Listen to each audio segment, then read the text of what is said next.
Eh ben, salut à tous. Alors aujourd'hui, on se retrouve pour parler de la ROM MIUI.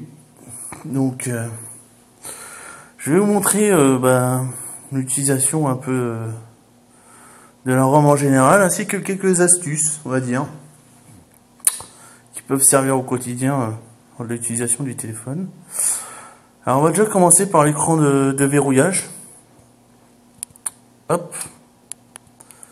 Alors, vous avez différentes positions, on va dire, pour le déverrouillage. Alors, si vous allez vers le haut, vous activez l'appareil photo. Hop, allez, on va y aller directement dessus. Donc là, ce qui est intéressant avec l'appareil photo, c'est qu'on a différents réglages. Par exemple, quand on ouvre le petit onglet en bas à droite, là, vous allez pouvoir régler, par exemple, le panoramique, la possibilité de régler l'ISO, la résolution, etc. Alors, petit truc, au-dessus, vous voyez, vous pouvez switcher sur la caméra. Alors, je sais pas si c'est un bug ou quoi, mais quand en fait, on passe donc dans les menus niveau préférences, à la base, on est en mode simple activé. Et mode simple activé, vous allez voir, déjà, vous allez voir les bandes noires au-dessus et en dessous. Et en fait, l'enregistrement passe en 3GP, c'est-à-dire c'est un enregistrement de vidéo de très mauvaise qualité. Et ça, alors je sais pas si c'est dû au fait que c'est en mode simple ou que c'est une sorte de bug. Donc le mieux, on va dire, pour enregistrer ne serait-ce qu'en 1080, donc la résolution maximale, on va dans paramètres et on désactive le mode simple. Vous validez, vous revenez sur le truc, vous voyez que c'est en 1080. L'écran, vous voyez qu'il prend tout, l'enregistrement prend tout l'écran. Donc là, après, vous voyez, on a les options pour activer ou désactiver le flash. Donc, on a fait le tour, on n'a pas de faute. On va revenir sur l'écran d'accueil. Donc après, le téléphone, d'un côté de messagerie et d'un côté le déverrouillage. Alors, il y a une petite explication, c'est au niveau pour accéder directement, par exemple, au lecteur de musique, vous tapez 2 fois au milieu. Et voilà, vous arrivez directement dans le lecteur de musique. Et une autre astuce aussi, on va revenir sur l'écran normal, pareil, un double tap. Vous restez appuyé sur le bouton Home et vous avez la lampe qui apparaît directement. Vous relâchez, ça revient. Alors par contre, c'est vrai que c'est un peu embêtant, sachant que forcément, si on a besoin de la lampe, on est dans le noir. Et vu qu'on n'a pas le bouton Home qui est rétroéclairé, c'est un peu difficile. Et puis dès qu'on se décale un peu du bouton Home, les lumières s'éteignent. C'est pas non plus très pratique, mais ça passe bien. Alors pareil, on a accès directement, à partir aussi de l'écran de verrouillage, aux notifications, ainsi qu'à l'accès rapide au niveau des touches, de tout ce qui est, options au niveau du téléphone. Alors, je vais montrer un peu les réglages, l'accès rapide. Hop, on peut rajouter des boutons, enfin les rajouter plutôt, les remplacer par ceux qu'on a plus besoin. Alors, par exemple, là, j'ai remis la torche qui n'était pas par défaut. Donc après, c'est très simple, on a juste à remonter à partir de la barre qu'on a là. On a juste à remonter au niveau de la torche, tac, voilà. Alors après, on a aussi les réglages. Donc là, ce qui est intéressant, c'est que vous voyez la petite barre qu'on a au-dessus là, la barre qu'on a au-dessus, vous voyez, j'ai la possibilité de mettre la vitesse de connexion en 3G ou bien en Wi-Fi. Donc là, vous avez juste, donc vous voyez comment j'ai fait, j'ai été directement dans les réglages, hop, j'ai fait barre d'accès rapide, et là, vous voyez, afficher la console 3G, vous activez cette option pour voir directement. Enfin là, c'est même pas plutôt, c'était montrer la vitesse, plutôt. Montrer la vitesse de connexion. Et on va aller dans les paramètres additionnels. Et là, on va aussi pouvoir afficher l'opérateur. Parce que l'opérateur va s'afficher que quand par exemple, on verrouille l'écran ou quand on va mettre la barre de notification. Moi, j'aime bien l'avoir toujours de visu. Donc, j'ai activé cette option, afficher l'opérateur. Alors, après, à partir de là, on a fini tout ce qui est au niveau de l'écran de verrouillage. Alors, donc là, on déverrouille. Là, on arrive directement donc sur l'accueil. Donc là, bon, il y a quelques astuces à savoir. Par exemple, là, c'est au niveau de l'heure. Vous avez juste à taper l'heure. Vous arrivez directement dans tout ce qui est gestion, donc minuteur, chronomètre, horloge, alarme. Bon, là, ça reste normal. Il n'y a rien de concret. Alors, sinon, alors quand vous appuyez sur la touche en bas à gauche de Home, donc je sais pas ce que c'est, ça va être menu, je crois. Vous avez la possibilité de lancer plusieurs options. Donc nous avons mode édition. Mode édition, vous pouvez aussi bien le faire en restant appuyé sur l'écran. Voilà, vous pouvez très bien le faire. Donc là, vous avez vos bureaux qui sont affichés. Donc vous pouvez les rajouter, en rajouter quelques-uns, ou même les déplacer. Ça, vous verrez, ça je vous ferai autrement pour le déplacer. Et ajouter des widgets. Donc là, ce qui est intéressant, je vais vous montrer. Donc là, vous avez des widgets pour l'heure, pour la recherche, pour les mails, pour la musique. Et un aussi que j'ai trouvé très intéressant, ça s'appelle bouton. Alors vous le prenez, vous le glissez dans votre écran d'accueil. Et là, en fait, c'est ce qu'on retrouvait dans la barre de notification. Donc toutes les raccourcis au réglage du téléphone directement. Et ça, j'ai trouvé vachement pratique, surtout par exemple pour la torche. Quand on accède directement au niveau du bureau, on peut l'activer directement avec ce petit bouton. Donc là, par exemple, en essai, là, je vais choisir par exemple, de mettre en mode, par exemple, la luminosité, tiens. Hop. Donc voilà. Donc le petit bouton apparu. Là, on fait la touche retour. Nous avons nos petits boutons qu'on peut mettre où c'est qu'on veut. On clique dessus et on règle la luminosité, vous voyez. Voilà, là elle est en mode, c'est mode pré-réglé, on va dire. Mais ce qui est vraiment sympa, c'est au niveau du widget, hop, et si on veut le supprimer, on reste appuyé dessus, on passe sur le haut, il est supprimé. Alors, après, qu'est-ce qu'on a au niveau du menu? Sur le haut, on peut régler les fonds d'écran. Donc là, les fonds d'écran, soit vous prenez celui qui est directement intégré au thème, soit vous pouvez en choisir à partir de la petite boutique MIUI. Donc là, vous arrivez directement sur la boutique MIUI, donc vous arrivez préalablement créer un compte. Vous arrivez dessus, alors c'est écrit en chinois. Mais je vais vous montrer une petite astuce, parce qu'en fait, bon, pas encore là, sur les thèmes, là il n'y a pas encore. Mais on va dire déjà sur la dernière section, c'est ce qu'il y a enregistré sur votre téléphone en fait. Ça, on va dire toutes les autres sections sont celles qui sont en ligne. Et la dernière, c'est celle qui va être installée sur votre téléphone. Donc vous pouvez voir, là, par exemple, on a le fond d'écran de MIUI France. Là, j'ai sélectionné un autre. Donc là, on va sélectionner par exemple celui-là. Top. Alors là, vous faites un glisser pour voir justement le panoramique. Vous appliquez. On va revenir en arrière. Hop, vous voyez. Donc soit on peut le faire comme ça, soit on passe directement, par exemple, dans les paramètres. Alors, vous avez accès rapide, vous pouvez directement aller dans l'accès rapide, vous avez directement l'écran d'accueil. Et idem pour l'écran de verrouillage. Donc là, vous allez sur le dernier onglet, vous avez tous les fonds d'écran, on va dire déjà, puis ceux qu'on va dire. Alors, pour l'instant, moi, je n'ai pas vu de payant au niveau des fonds d'écran. J'ai rien vu de payant. C'est plus au niveau des thèmes, apparemment, qu'il faut sortir la monnaie. Alors, on continue au niveau du menu. Alors, on a vue des bureaux. Alors ça, c'est très sympa parce que, par exemple, vous avez regroupé des icônes dans un bureau et puis vous voulez les déplacer entièrement. Et vous avez juste à appuyer comme ça et vous pouvez déplacer directement les bureaux. Je trouve ça vraiment sympathique, sachant que vous partez par exemple du bureau du milieu et puis vous voulez mettre à gauche une sélection de d'applications. Vous changez tout simplement. Voilà.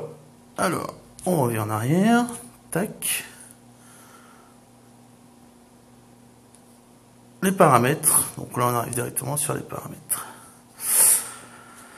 Alors, donc là, oui, par exemple, vous voyez, là, j'avais l'icône torche. Bon là vous ne verrez pas. Alors on a fait tout ce machin, on a fait alors les thèmes. Je vais appliquer un thème pour vous faire un petit exemple. Alors déjà vous voyez donc on arrive directement sur l'écran d'accueil. Et alors donc je vais vous montrer une petite astuce pour accéder directement au thème gratuit. Donc là on va aller sur le deuxième onglet. Bon le premier onglet à mon avis c'est genre les nouveautés, les choses qui arrivent. Le deuxième onglet, donc ça va être classé peut-être par les plus téléchargés ou quoi que ce soit. Donc vous voyez il y a une petite barre blanche en dessous qui est déjà sélectionnée. Vous prenez la deuxième. Et vous allez voir, en fait, tous les thèmes vont apparaître, vont être gratuits. Voilà. Vous allez avoir directement, c'est marqué, tous gratuits. Et idem pour le deuxième onglet, enfin le troisième onglet. Vous choisissez, ben là c'est un thème, vous voyez, bon ça correspond à, par exemple, à la nature, au high-tech ou autre. Donc là je vais prendre sur le simple, là. Donc là pareil, je pense que ça doit être les nouveautés. On clique sur le deuxième. Et là vous voyez, donc en dessous, vous avez déjà le première section qui est sélectionnée, vous sélectionnez la deuxième et vous accédez directement à tous les thèmes gratuits. Alors, pareil, le dernier onglet, c'est vos thèmes que vous avez téléchargés. Alors là, on va appliquer par exemple le thème là, que j'aime bien, c'est le iPhone iOS 7, là, on va l'appliquer. Et ce qui est intéressant, c'est que je vais vous montrer, c'est que on va dire, c'est plus que de rajouter des images, ça rajoute aussi des fonctionnalités au niveau du thème. Il n'y a pas le fait qu'il y ait que des couches, on va dire, d'images ou autres, et puis juste le changement. Il y a aussi des fonctions qui sont rajoutées. Donc là, par exemple, vous allez voir, pour iOS 7, ça va être au niveau de l'écran de verrouillage. En fait, il va y avoir un... Voilà. Donc on a fini le chargement. Alors vous voyez, hop. Le petit ciel étoilé qui bouge quand on bouge le téléphone. Et donc sur l'écran de verrouillage, on a un nouveau panneau. Voilà, directement qui apparaît. Donc avec directement la possibilité de piloter. Voyez, on peut régler le haut-parleur, régler le volume. Ou directement pouvoir accéder déjà à ça, mais on peut là-bas. Et aussi accéder directement à l'appareil photo si on veut. Voilà. Alors, on va revenir sur le thème d'origine. Hop, vous voyez au niveau des polices, ça a changé. Hop, par défaut. Okay. Par contre, je sais pas s'il y a moyen de sauvegarder, par exemple, un thème qu'on a modifié ou quoi que ce soit, je sais pas. Donc là, on revient sur le thème principal MIUI France. Et voilà, on est dessus. Donc après, pour tout ce qui est, on allait dire, fluidité et utilisation, pour le moment, bon, ça fait que quelques jours que je l'ai, mais on va dire on n'est pas déçu vraiment par la vitesse d'exécution au niveau du téléphone. Et pour le moment, pas de ralentissement. Alors j'ai eu des soucis en fait en passant sur la ROM MIUI FR. On va dire, sur les premières heures, j'ai eu des déconnexions Wi-Fi, par exemple sur des applications comme le Play Store qui doit accéder au Wi-Fi. Et pas moyen de me connecter directement. J'étais obligé de passer en mode avion, puis réactiver pour pouvoir, on va dire, accéder à Internet par le Wi-Fi. Donc ce que j'ai été obligé de faire, c'est vraiment de repasser sur une base, comment dire, d'origine, c'est-à-dire de sortie d'usine. Donc je suis passé, j'ai fait carrément, comment dire, je suis revenu sur la ROM d'origine anglais-chinois. Après j'ai repassé en ROM MIUI FR et après j'ai route. Donc c'est un peu compliqué, on va dire, à faire, mais une fois que c'est fait, maintenant j'ai plus aucun souci, on va dire. Je suis vraiment reparti sur une base saine. Et aussi, bon, j'ai fait quelques optimisations, par exemple au niveau des réglages. Vous allez voir dans les paramètres, par exemple, j'ai désactivé MiCloud. MiCloud, j'ai pensé, on va dire, au début je l'ai créé, j'ai créé mon compte, je l'ai activé, et je me suis rendu compte qu'à mon avis, ça devait rentrer dans les problèmes que j'avais et peut-être engendrer un ralentissement au niveau du téléphone. Donc on va dire, je l'ai désactivé, puis en même temps, c'est pas non plus un souci, sachant que bon, le MiCloud, il va servir que si on migre sur un autre téléphone, ou si on veut refaire une nouvelle installation. Donc là, on va le réactiver et puis on sauvegardera. Ça sert à rien de le laisser tout le temps activé, parce qu'à mon avis, je pense qu'il doit bouffer en ressources ou en données, et donc c'est pas intéressant. Je pense que là, on peut le désactiver. Vous voyez, bon, j'ai juste activé au niveau de, comment dire, des fonds d'écran et des thèmes pour pouvoir accéder directement à ça. Mais sinon, on va dire, pour tout ce qui est après synchronisation, des contacts, tout ça, j'ai tout désactivé. Comme ça, on va dire, ça tourne pas en tâche de fond. Et je pense que ça pouvait peut-être poser des problèmes encore. Alors, est-ce que c'est la ROM MIUI France qui posait un problème? Je sais pas. C'est à voir au niveau utilisation. Mais pour l'instant, je les ai activés. Je pense que c'est un plus, on va dire, au niveau de l'utilisation au jour le jour. Ça permet de laisser respirer un peu le téléphone. Donc après, qu'est-ce que je voulais dire? Qu'est-ce que je pouvais vous montrer? Alors, alors là, par exemple, on a les petites applications donc intégrées au niveau du système. Alors, le MiCloud, bon, ça on connaît. Les téléchargements, oui, c'est très sympa parce que là, on peut voir directement toutes les applications qu'on a téléchargées et qu'on peut lancer directement. Bon, on peut le faire autrement, mais c'est vraiment sympa parce qu'on va dire on a tout qui est regroupé au niveau du téléphone. Bon, après je vous laisserai découvrir par vous-même les options, mais je pense que j'ai fait un peu le tour. Je reviendrai vers vous pour d'autres explications si vous avez besoin sur des soucis ou sur des installations de logiciels. Alors par contre, tiens, j'ai trouvé ça marrant parce qu'en fait, moi je pars d'un iPhone, donc on va dire je suis arrivé sur Android. Je voulais retrouver des aspects, bon j'en ai retrouvé quand même des aspects puisqu'on va dire on a un mix entre Android et iPhone au niveau de la ROM MIUI. Mais au niveau des mails par exemple, j'étais déçu parce qu'on était obligé moi j'ai 2 comptes mail, donc un Hotmail et un Gmail, et je devais passer par une application pour chaque mail, et ça j'ai pas trouvé ça intéressant. Et puis le fait est, c'est qu'aussi par exemple sur l'application mail, on a nos mails qui arrivent par exemple genre de format HTML et qui prennent pas tout l'écran, c'est-à-dire qu'ils sont zoomés et on n'arrive pas à les dézoomer ou quoi que ce soit. Et ça j'ai trouvé ça vraiment, alors que sur l'iPhone il n'y a pas de souci, on peut le laisser dézoomer, zoomer, il n'y a pas de souci. Et donc j'ai trouvé la petite application pour remplacer, ça s'appelle CloudMagic. Et CloudMagic va vous permettre en fait directement de pouvoir utiliser vos mails. Donc les deux, moi j'ai mon mail Hotmail et Gmail, et après de pouvoir tous les regrouper et pouvoir par exemple faire, par exemple là je vais vous montrer, et là vous allez voir, ça passe directement en plein écran. Vous n'avez pas besoin d'avoir déjà on n'arrivait pas à dézoomer sur l'application mail, donc là vous voyez directement on a accès au mail. Par contre pour zoomer, là il faut recliquer sur le mail. Ah non, voilà, il m'a lancé directement sur le achat. Là ça tombe bien, on va tomber directement sur le comment dire, le web browser sur le navigateur intégré pareil de MIUI. Alors on va dire à mon avis c'est une base de Chrome puisqu'on par exemple quand on rentre notre compte Gmail, on arrive directement, on a nos favoris par exemple directement dessus. Alors ce que je trouvais intéressant c'est les onglets. Voilà, on a des petits onglets, alors qu'on peut, par exemple, vous voyez, vous restez appuyé dessus, hop, et donc vous pouvez les supprimer, par exemple, tac, on peut le supprimer, et vous pouvez en rajouter. Restez appuyé dessus, ouais, j'arrivais, voilà. Donc, vous pouvez en rajouter, et après, vous pouvez les dispositionner comme vous voulez. Au niveau ça j'ai trouvé vraiment sympa, ça change. Alors pareil. Au début, vous voyez là où c'est marqué saisir le texte, rechercher l'URL, c'est mis par défaut sur Baidan ou je sais plus là, c'est une sorte de Google en Chine.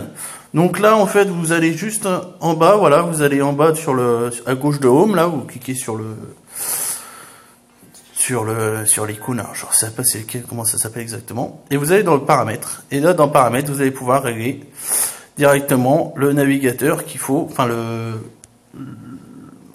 comment dire, le moteur de recherche, voilà, j'ai trouvé, pour pouvoir directement rechercher sur Google, par exemple, si vous choisissez Google en tant que moteur de recherche.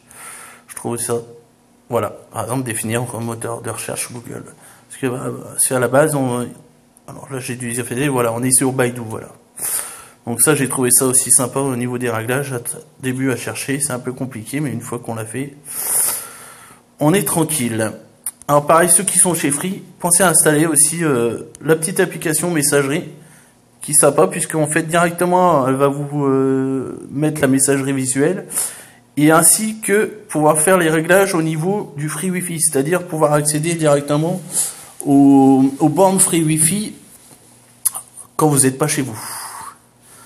Ça, c'est un plus au niveau des applications. Donc là, au niveau application, qu'est-ce que je pourrais vous montrer d'autre? Qu'est-ce que j'avais mis? Bon, rien de plus. Ça, c'était des apps qui étaient derrière un peu. Non. Non. Donc, ouais, le navigateur, je vous ai montré tout ce qu'il fallait. Le Play Store, donc installer tout ça. Les paramètres, qu'est-ce qu'on pourrait vous montrer dans les paramètres?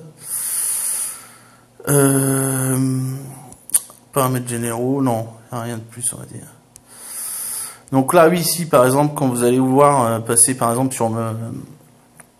sur l'application de mail que je vous ai montré, donc il faudra désactiver votre compte mail.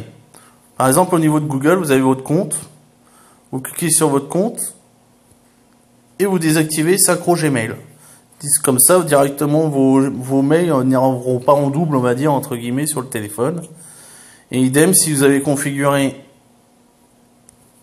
un compte mail sur l'application mail du téléphone, vous allez dans l'application, et bon, bah là, c'était pas activé, mais vous le désactivez au niveau de l'application. Vous cliquez sur à gauche de Home, et vous pourrez revenir. Alors pareil aussi, quand vous restez appuyé sur Home, vous pouvez nettoyer toutes les applications qui sont en route. Donc là, par exemple, si vous partez sur le haut, vous les enlevez. Si vous les mettez sur le bas, vous les verrouillez. Voilà. Je vais pas le faire là, parce que je suis en train d'enregistrer. Donc forcément, ça va couper. Ah oui, alors un petit application assez sympa, on va dire, c'est le mix de... Donc on a déjà un explorateur de base, mais qui ne fait pas route. Ce qui est assez sympa, c'est qu'on peut retrouver, par exemple, si on a des vidéos qui sont enregistrées directement dessus, ou des images, on peut les retrouver directement sans passer par des... C'est-à-dire que là, vous allez voir directement musique, images, tout ça, directement dans les dossiers sans naviguer. Donc, j'utilise ES Explorer gratuit sur Android. Et à partir de là, vous pourrez naviguer donc aussi bien sur votre carte SD que sur le réseau. Bon là, je vais pas pouvoir vous montrer puisque là, je suis pas chez moi. Mais on peut naviguer dans le réseau et à partir du réseau, vous pouvez lancer une vidéo. Et là, pour lancer des vidéos, j'utilise BS Player. BS Player qui est vraiment très sympa à utiliser. Je dis, il n'y a pas eu de souci. Par exemple, je peux lire du MKV en 720p en Wi-Fi et ça passe nickel. Bon, en 1080, ça commence à saccader. Mais du 720p, ça ne lui fait pas peur. Voilà. Bon, bah c'est tout. Sur ce, bah, je vais vous laisser. Je pense que j'ai fait une rapide visu plus quelques explications, on va dire quelques astuces au niveau de l'utilisation du téléphone. Et puis, on se tient au courant sur Deal Labs. Et je vous dis à bientôt. Ciao!